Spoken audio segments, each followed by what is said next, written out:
The final hour of the announcement of the guaranteed admission list for graduate students at Peking University. I realized my name had been replaced by my childhood sweetheart with her own. My heart turned cold as I asked her why. With an apologetic smile, she said, "Oh, Damien reminded me. He said since we're going to get married anyway, it doesn't matter who gets it. Don't worry. Once I gain a foothold at Peking University, I'll bring you over too." Damien, the junior who always liked to follow Selena around. I fell silent for a long time. The dream we once fought for side by side had turned out to be nothing more than a stepping stone for a future. I didn't argue anymore. Quietly, I opened the transfer system and applied to another university far away. Selena, however, started to panic. Chapter 1. When I saw that the guaranteed admission list had Selena's name on it, my hands and feet turned ice cold. She and I had prepared for 2 years together, aiming for the top program at Peking University. Under the same advisor, the school only had one internal guaranteed admission quota, and we were the only 2 candidates. Her score was 0, 1 lower than mine,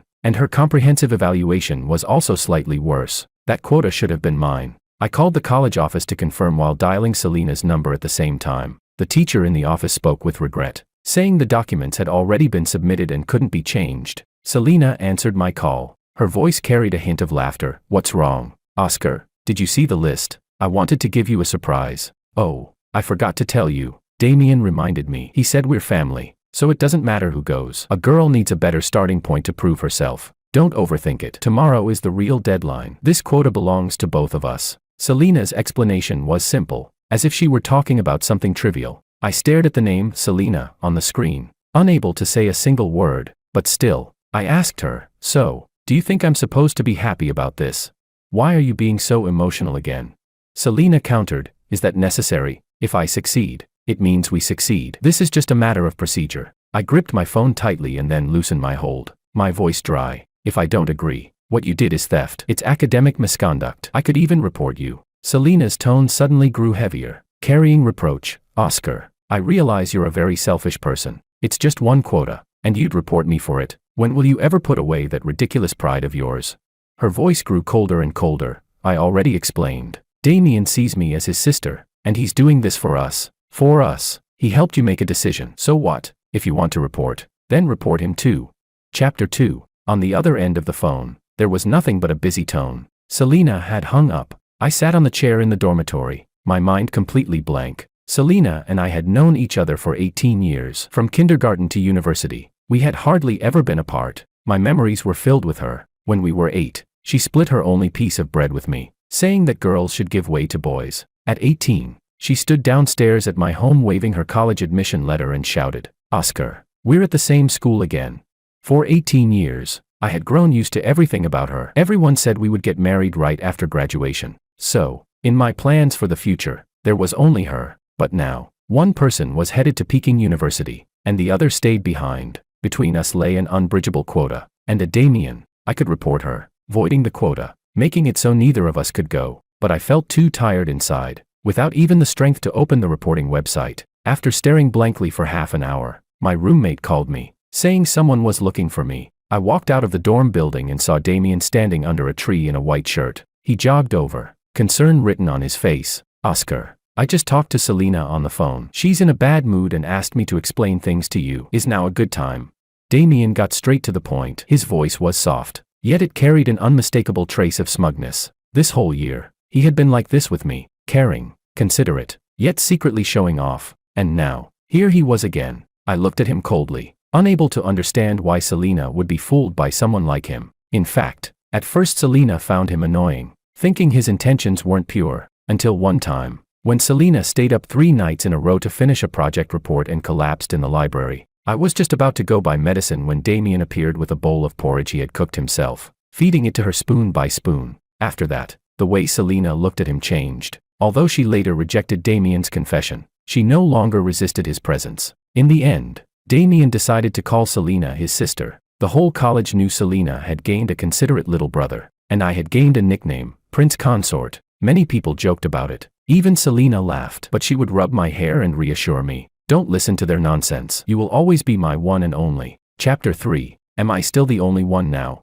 I pulled at the corner of my lips, looking at Damien. He looked at me timidly and asked again, "Oscar, Selena asked me to tell you that she did this for both of your future. If you're still upset, I'll ask her to come and apologize." Before I could answer, Selena walked over from not far away. Her brows were tightly furrowed, her tone displeased. Damien, I asked you to explain, not to stand here taking scolding.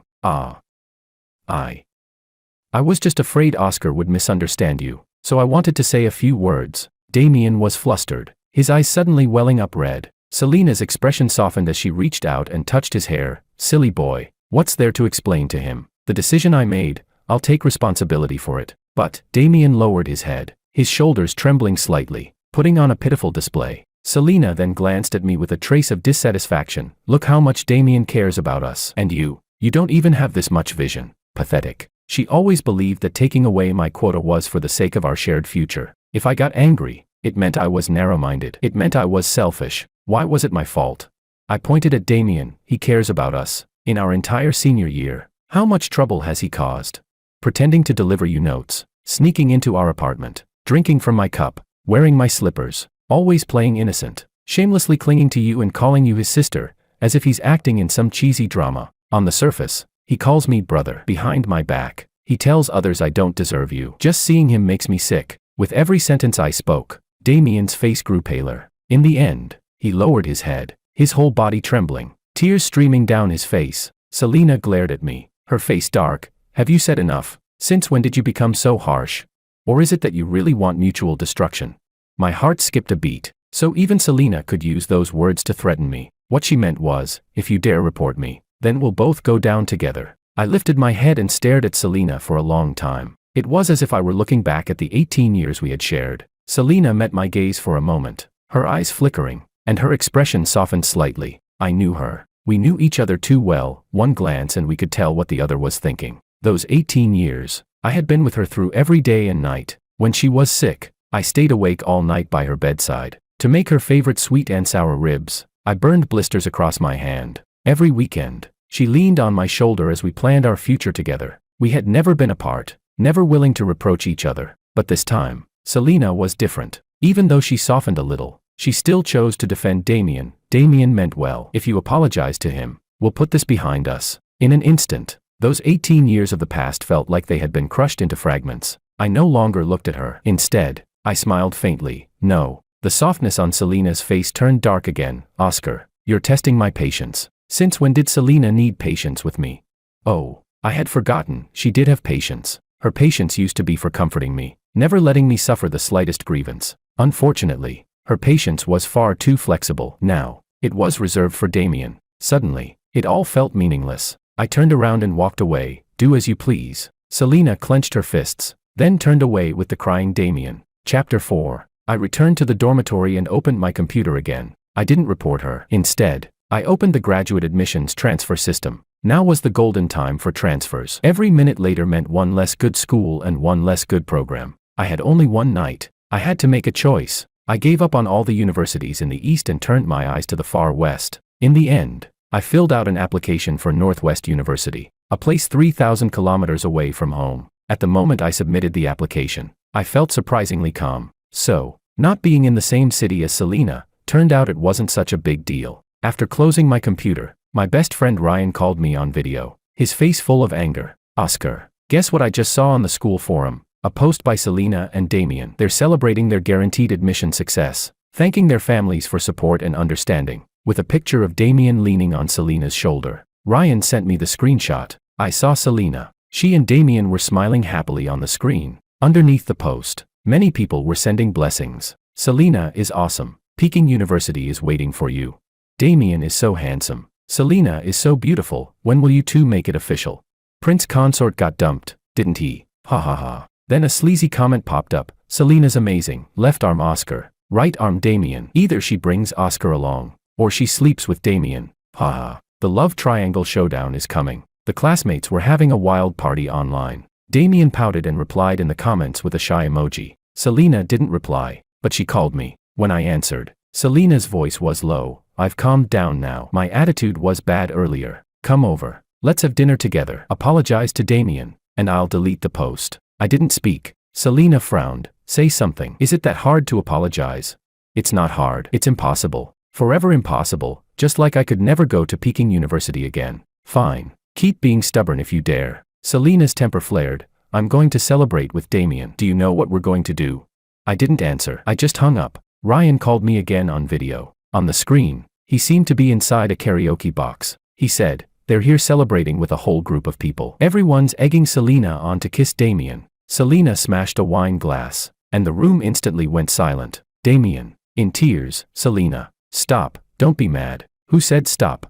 Selena suddenly raised her head. Looking toward Ryan's direction, she had spotted him. Ryan tried to run. Selena sneered, "Keep filming. Let your good buddy see clearly who I've chosen." She yanked Damien over and kissed him hard. Damien wrapped his arms around her waist, blushing furiously. The classmates erupted in laughter. Whoa, explosive.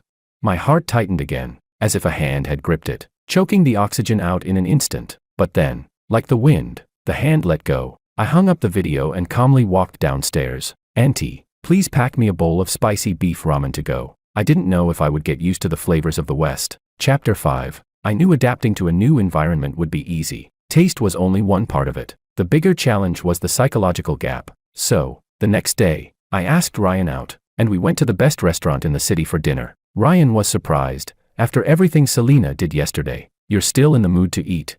I smiled. Why wouldn't I be? People are made of iron. Food is made of steel. The dishes were delicious, and I was in a good mood. On the way home, I even hummed a tune. Ryan looked at me and asked again, "Did you really let her go?" "From what I see, Selena and Damien are completely together now." I didn't answer. As we passed the school lake, I told Ryan to head back first. I wandered around on my own. When I was little, I loved this place. Whenever my parents fought, this was my safe harbor. My dad was a gambler who lost all the family's money. My mom divorced him in tears. My dad turned his anger on me. When I was 8, he beat me and locked me outside the house. It was Selena who passed by, took me back to her home, and gave me half a piece of bread. That was the first time I realized someone could care about me. From then on, I became her little follower. We did our homework by the lake, discussed problems, shared snacks, drank from the same bottle of Coke. When we grew older, we'd come here on weekend nights to the Moon Pavilion and talk about the future. Selena liked to lean on my shoulder, blurting out, "Oscar, someday we'll go to the best school and become the most amazing people." I would nod firmly and say, "Definitely." I didn't know that back then, our dreams for the future already carried the shape of love. In our senior year, we rented an apartment together to make preparing for the graduate exams easier. My mom came to visit me, handing me a bank card filled with the savings of her entire life. She said, "Oscar, your mom doesn't have much ability, but this is all I can support you with. Graduate exams are tough, don't shortchange yourself." I cried and promised I would pass. I used the money in the card to pay the rent for the next year and bought the best study materials. I told Selena that we had to succeed, that we couldn't let my mom down. Selena comforted me, saying she would give her all. So, could I really let her go? Actually, I couldn't. It was Damien who helped me. He transferred in during junior year, trying every way to get close to Selena. After that, the one sitting at the Moon Pavilion on weekend nights to talk about the future was only me. Every weekend, I went there alone. Maybe not really to discuss the future. Since the future had already become clear, I just wanted an excuse to ask Selena out. She would say she was doing experiments, looking up information, in the library, and always, there was a gentle male voice by her side. A month before the guaranteed admission list was published, I went to the Moon Pavilion again. This time, I didn't ask Selena to come. I just sat there quietly, until a phone call came. It was my mom's attending doctor. He told me her condition had worsened, and she needed surgery immediately. The cost would be around 200,000 yuan. I froze on the spot. My dad had long disappeared. Where could I possibly find 200,000? My whole body trembled, my vision blurred, my mind filled only with money. The only thing I could do was call Selena. I called 11 times, and she never picked up. I thought she was busy, but then I saw Damien's post. He had uploaded a photo of himself with Selena. The background was a karaoke box. Selena was drunk, asleep on his shoulder. My sis drank too much again. She's such a headache. Shame on her. That post seemed to be visible only to me. I sat there in a daze, my blood turning cold. In the end, I could only ask Ryan to accompany me to borrow money from relatives. It wasn't until the next afternoon that Selena finally called me back. "What happened last night? I just saw your calls." I held back my tears, my voice hoarse. I asked her if she had slept well on Damien's shoulder. Selena paused, then explained helplessly, "Why are you mad again? I know you wanted me to be with you, but honestly, Damien was in a bad mood. I had to keep him company. We didn't do anything. We just sang some songs. His parents were there too. I just drank a bit too much. As soon as I woke up, I contacted you. Isn't that enough?" Singing was fine, Getting drunk was fine too, but when my mom was critically ill, when I needed her the most, she wasn't there, that was not fine. Yet when I opened my mouth, I couldn't say a single word to Selena. Keeping a moody Damien company was more important than answering my calls. Later, I finally gathered enough money, and my mom's surgery was a success. Meanwhile, Selena and Damien, that brother-sister pair, had become inseparable, and I had become what others called the prince consort. At night, the wind stirred at the moon pavilion. I pulled my thoughts back and calmly walked toward the dormitory. Unexpectedly, I received a message from Selena. Did you fill out the transfer system? Don't just pick randomly. Once I get into Peking University, I'll figure out a way to bring you there. It has nothing to do with you. I didn't want to tell her I had already decided to go to Northwest University. Selena snorted. I know you're definitely waiting for me. You followed me for 18 years, you can't live without me. Before I go to Peking University, you must apologize to Damien. Otherwise, you'll be on your own. I won't care about you anymore. We had promised long ago. We would report to Peking University together and start a new life. With Selena by my side, I had thought it would always be joyful. But now, I wasn't going to Peking University anymore. Without another word, I blocked Selena. Chapter 6. The day after, Selena Lynn's mother suddenly came to the dormitory to find me, carrying an invitation card. Oscar, tonight you and your roommate should come to Selena's graduation celebration dinner. I told her I wouldn't go. Aunt Lynn was surprised. Why? Did you have a fight with her?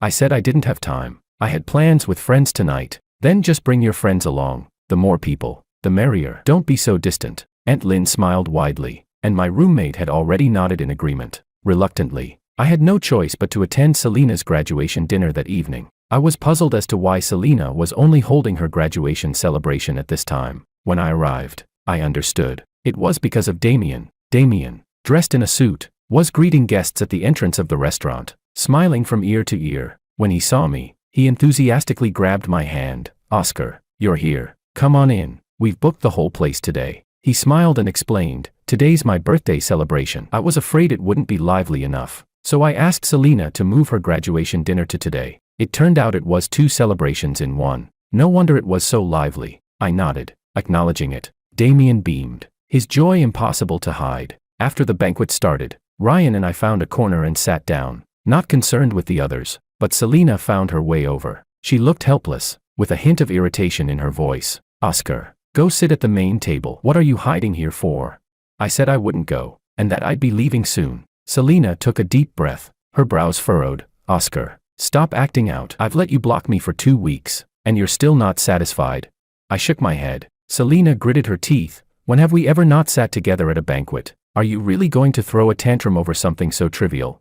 Her voice caught the attention of others. Aunt Lynn quickly urged me, Oscar, let's go. She practically dragged me to Selena's table. Only then did Selena seem satisfied. There was an empty seat next to her. I saw Damien approaching. The Lynn family welcomed him warmly, as his father had business dealings with the Lynn family. Oscar is here too. It's just that Selena and I were discussing life after we get to Peking University. After all, we'll be together for several years. He smiled. Oscar, once Selena settles in at Peking University, we'll bring you over. The 3 of us will work hard together. I pursed my lips. I remembered how Selena had once promised that when we all got into Peking University, she would take me hiking. We'd watch the sunrise at the top of a mountain, then kiss. The kiss was her idea. She blushed and cautiously asked me, can we kiss?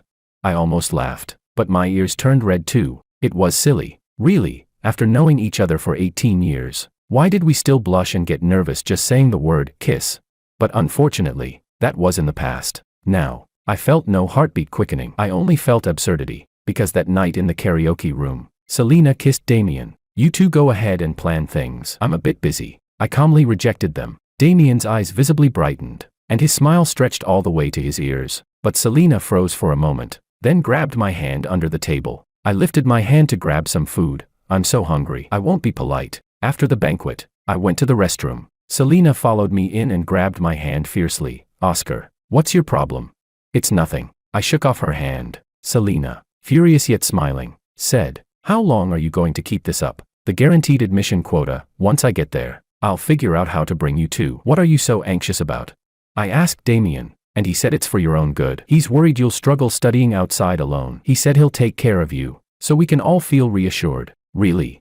He just wanted to cage me, make me live forever in his shadow. I replied, I'll thank him. Stop with the sarcasm. Tomorrow morning at 9, I'll pick you up, and we'll go shopping. This is what I promised you. She stormed off. Chapter 7. The next morning at 9. I glanced down from the dormitory window. Selena was downstairs with Damien, constantly looking up. I didn't move an inch. Selena shouted once, and I pulled the curtains shut. Oscar, don't regret this. Selena's anger flared. Since you're so stubborn, don't expect me to care about you ever again. She went shopping with Damien, and that very day, she posted no less than 15 updates. Every single one had Damien in it. Ryan, disgusted to the point of nausea, deliberately showed them to me. Buying him some things. Once he's at Peking University, he shouldn't be short of anything. This is hilarious. He can't make decisions, so I have to choose for him. The mall is so crowded, but wherever he goes, he's the center of attention. Handsome men really are rare. Beneath these posts were plenty of classmates' comments. She's taking Damien to Peking University instead of Oscar. Did they really break up? Prince Consort must be crying in the bathroom. Haha. Not gonna lie, Damien is really handsome. Selena, post more pics. Selena, take it easy tonight. Don't wear him out. I watched without any ripple in my heart. Ryan fumed. That shameless woman did this on purpose, just to disgust you. Disgust me? I didn't feel disgusted. I only felt it was ridiculous. September came. Just as the school year began, I had already bought my plane ticket, and in late August, early in the morning, I left. I wanted to arrive early at school, to avoid rushing. The journey went smoothly. Boarding, landing, I arrived in the dry, scorching western city. On the first night, I had a nosebleed from not being used to the climate. Everything else was fine. I even ate 2 bowls of beef noodles. They were quite good. At dawn, I had spent my very first night in the West. Then, my mom called me. Puzzled, I asked, Mom, what's wrong? Selena asked if you were riding with her family's car to Peking University. I told her you had already gone to school, but she didn't believe me. She insisted you were hiding at home. I frowned. Didn't Selena say she wouldn't care about me anymore? Before I could respond, I heard Selena's voice through the phone. Auntie, tell Oscar to come down. I've already given him plenty of time to cool off. Today's the start of school, so let's put arguments on hold until we're at Peking University. Selena's tone was unpleasant, full of impatience. My mom sounded confused. What cooling off? Selena, Oscar really left yesterday. He even took the moisturizer I prepared for him. Left yesterday. Selena sounded half doubtful, but still impatient. Forget it. I'll go upstairs and find him. My mom tried to dissuade her. Don't bother. Oscar already bought his plane ticket. He really left yesterday. Selena's footsteps faltered, and her voice suddenly turned panicked. Plane ticket? What plane ticket? You don't need to take a plane to Peking University. It wasn't Peking University. It was Northwest University. Didn't Oscar tell you? The other end of the phone fell silent instantly. Then came Selena's harsh, ragged breathing, as if she'd just been punched. I hung up without hesitation. Chapter 8. My university life had begun. After the initial discomfort, I started to enjoy the wind of the West, the sunlight of the West, and the food of the West. People always adapt to their environment eventually. For the past 18 years, I had always stayed by Selena's side, never once changing my surroundings. Now, I was alone, in a desolate city, taking step after step toward a brand new life. But Selena came. She stopped me on the campus road, her eyes ringed with darkness, red-rimmed with tears. Why? She clenched her teeth, struggling to keep her lips from trembling. I sighed and tried to walk past her. She used all her strength to grab my hand, her voice hoarse and broken. Just because Damien played a joke on you, you're going to treat me like this? Yes. I looked at her the way I had looked at her for 18 years, but this time, without a trace of emotion. Yes, I'm narrow-minded. I can't take a joke. I gave Selena an answer. Her jaw trembled. Oscar, you can't do this. You know I can't leave you. I only saw Damien as a younger brother. That kiss at the KTV was just for face, nothing more. Those crazy shopping trips and endless posts with him. I only did that so you would see them, so you would get jealous. Her voice grew raspier. You're so cruel. Without a word, you gave me a fatal blow. Why didn't you apply for a transfer to Peking University? Was that quota really so important? I looked at her quietly, then shook my head. No, that quota wasn't important at all. Selena froze, staring at me in shock. I asked her a question. A month before the admission list was published, when you were singing with Damien, do you know where I was? At the Moon Pavilion. You must have been there, waiting for me, right? Selena was smart. It was my fault. I shouldn't have stayed with Damien that night. I should have gone to find you. I stayed silent for a long time, then slowly pushed her hand away. Selena. That night, my mom was critically ill. Selena's whole body stiffened, her panic plain to see. She pulled me into a desperate embrace. How is Auntie? While I was waiting for you at the Moon Pavilion, the doctor told me my mom needed immediate surgery or she would die. I smiled as I said it, as though it were something trivial. I called you 11 times. You didn't answer. I couldn't borrow enough money. I almost thought my mom was going to die." At those words, Selena began trembling all over. Her pupils contracted violently, her fists clenching until her knuckles whitened. I turned my head to look at her, my eyes void of life. That night, I was truly terrified. "And you slept soundly on Damien's shoulder, missing 11 of my calls for help." Selena let out a guttural cry of pain. She suddenly slammed her fist against a nearby tree, her eyes bloodshot with rage. I sniffled lightly. "But it's okay now. I'm doing well, better than I ever have. Let's part ways here and thank Damien for me. I've accepted his joke. I like Northwest University very much." Chapter 9. I didn't know when Selena left. In any case, she no longer clung to me. A week later, my mom told me someone had transferred 200,000 yuan into her account. I immediately understood, it was from Selena. She was smart. She knew how to redeem herself without giving me the chance to directly refuse. I didn't return the money. It was what I deserved. After that, I began to truly enjoy my college life. During the National Day holiday, I went home. At the entrance, I saw Damien. He had come specifically to wait for me. When our eyes met, his usual smugness was gone. All that was left was resentment and unwillingness. "Oscar, you won. Selena refuses to speak to me anymore." His words were bitter. "I really don't understand. What on earth attracts Selena to you? Are you more handsome than me? More considerate than me? More understanding than me?" He stepped closer, glaring at me. "You're no better than me in anything. The only reason you won is because you knew her earlier." I grew annoyed. "What the hell are you rambling about?"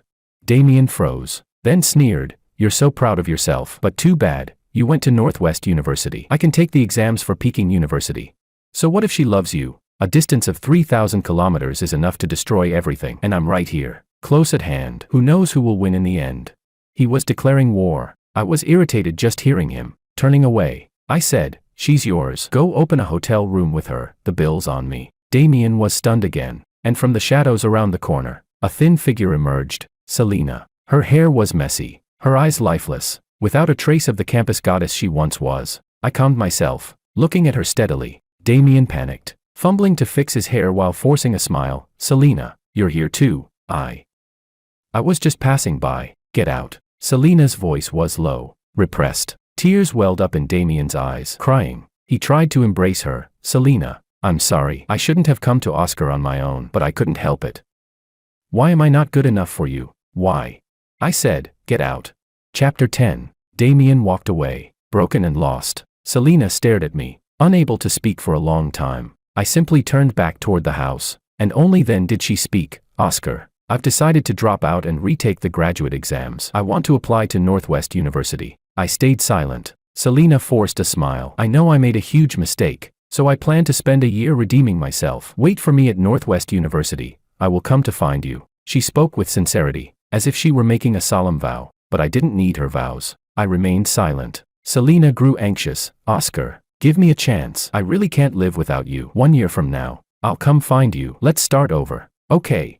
No, I had no expectations anymore. For the past 18 years, every day I had looked forward to seeing Selena, walking with her by the lake, waiting for her to lean on my shoulder and dream about the future, watching her awkwardly ask if she could kiss me. But now, I only hoped she would stop bothering me. So I let out a gentle sigh. "Selena, do you really think this is meaningful?" Selena nearly lost her balance, her words choking in her throat. Finally, she staggered and disappeared into the darkness of the night. I returned home, gave my mom her gift, and slept soundly for the first time in a long while. After the holiday, I went back to Northwest University, throwing myself wholeheartedly into my studies. I've always been stubborn. Once I set my mind on something, I don't change. 4 years, Selena had led the way, and I had followed out of habit. Now that I was alone, I felt a strong surge of determination. A PhD, I had to get it. In my 3rd year of graduate school, I successfully secured my spot for doctoral studies, stepping into an even higher field. During that time, I went home many times, but I rarely saw Selena. Ryan told me Selena gave up on dropping out. She stayed at Peking University, studying like her life depended on it, shutting out the outside world. She still had plenty of admirers. Of course, her beauty guaranteed that. As for Damien, he failed the graduate entrance exams and kept pestering Selena, becoming a laughingstock at school. After several inappropriate incidents, he was even publicly criticized by the university. That's the price of being blinded by obsession. As for me, I never fell in love again. I simply had no interest. In the quiet of night, I sometimes thought of that 8-year-old girl who once gave me half of her bread, but then I smiled, having long since let it go. Chapter 11. After earning my PhD, I went straight into one of the top chip research and development companies in the country. All the storms and hardships of these years had turned into nourishment for my growth. I had been reborn many times over. When I returned home, my mom didn't recognize me. Nervously rubbing her hands, she asked, "Sir, may I help you with something?" I couldn't help but laugh and cry at the same time. "Sir? What kind of word was that? I'm not a leader. I'm your son, Oscar." I hugged my mom tightly, overwhelmed. Mom froze, staring at me for a long while before bursting into tears. "Oscar, my Oscar." My eyes reddened too. I couldn't bear to let her go. During dinner, my mom specially made her best sweet and sour ribs and brought up old memories. These sweet and sour ribs were that Lynn girl's favorite too. Back then, you insisted on learning to make them for her and ended up with blisters all over your hands. It broke her heart. Was that so?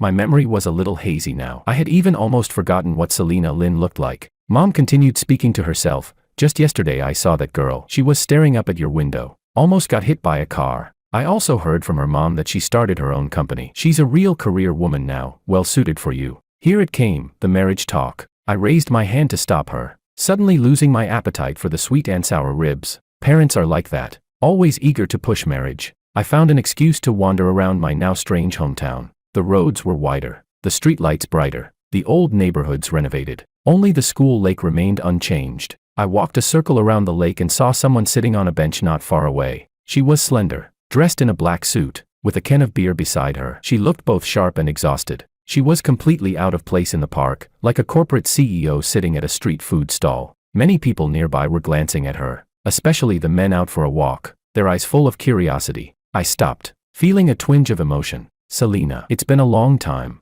I walked toward her. Just then, Selena received a phone call. She trembled with excitement as she answered. "Mom, you really saw Oscar? He's back." "Okay, I'm going to find him right now." She hung up, turned, and our eyes met. I smiled and nodded. "Hello, Selena." She froze, her eyes widening, tears welling up without warning. But she didn't speak. She just fumbled with her hair and straightened her clothes nervously. After a long moment, she calmed a little, her eyes full of surprise and admiration as she looked me over. I gestured for her to sit down and talk. She sat with me on the bench. From here we could see young couples in the moon pavilion secretly kissing. I couldn't help but chuckle. Youth is a wonderful thing. Finally, Selena spoke. "Oscar, I could hardly recognize you. I've been waiting for you for 10 years. All these years I kept thinking, what kind of woman would be worthy of you? So I never allowed myself to despair. I studied like crazy, earned my PhD, started my own company, just to give myself an identity, so I could wait for you to come back. And now, seeing you again, I realize, no matter how outstanding a woman is, she can never truly be worthy of you." She spoke at length, her words no longer carrying the exuberance or innocence of girlhood. I listened quietly, occasionally smiling. 10 years had flown by, and the emotions between us had long since faded into smoke, at least for me. Those once unforgettable pains were now less sharp than a pinch on the finger. That stolen quota, which had once kept me awake all night, was now something I could genuinely laugh at as a joke. Those 11 unanswered calls during my mother's illness at the Moon Pavilion stirred no waves in me anymore. That is the magic of time. After a long while, Selena finally finished speaking. Then, nervously, she asked me, "Oscar, you came to see me on your own. Do you have something to say?" The question caught me off guard. What did I have to say? Nothing, really. I had just returned to the country, met an old friend, and came to say hello. That was all. So I smiled at her and said, "Just hello." Selena's face paled, though she forced a smile. "I see, then let me take the chance to apologize. When I was young, I acted thoughtlessly and hurt you. I'm sorry." I gave a small nod, indicating I accepted it. Silence fell between us. I stood up to leave, but Selena, gathering her courage, tried to stop me. "Oscar, since you accepted my apology, can we start over?" As if afraid I would refuse, she rushed on. "I've waited for you for 10 years. In those 10 years, I often went to see you. I bought 165 tickets to Northwest University, and 80 tickets to the city where you worked. I've seen you shine in competitions in the West, and I've seen your smile on international academic forums. Truly, I have never left you." Her eyes were full of tenderness, her fingers trembling uncontrollably. She was terrified of my rejection. I was a little surprised. "Selena, you're more devoted than I expected." But I had already forgotten most of our past. I had forgotten that you loved sweet and sour ribs, and forgotten the face that once moved me when you shared half a piece of bread with me. I had even forgotten what it felt like to be hurt so deeply by you. So, I gently shook my head. "I'm sorry. I can never love you again." Selena instantly lost all her strength. Her once straight back curved, and she stared blankly at her toes, motionless for a long time. I waved my hand. Goodbye, Oscar. I paused, turned back, and smiled. Selena, let me leave you with one sentence. The worst outcome between two people isn't still loving, it's no longer hating. I stopped hating you long ago, so I wish you well. Selena froze, muttering under her breath, then collapsed into sobs. I no longer paid attention, striding toward the direction of the setting sun. I have always loved the sunsets by the school lake, because that glow in the sky is always breathtakingly beautiful. Today, it was more beautiful than ever.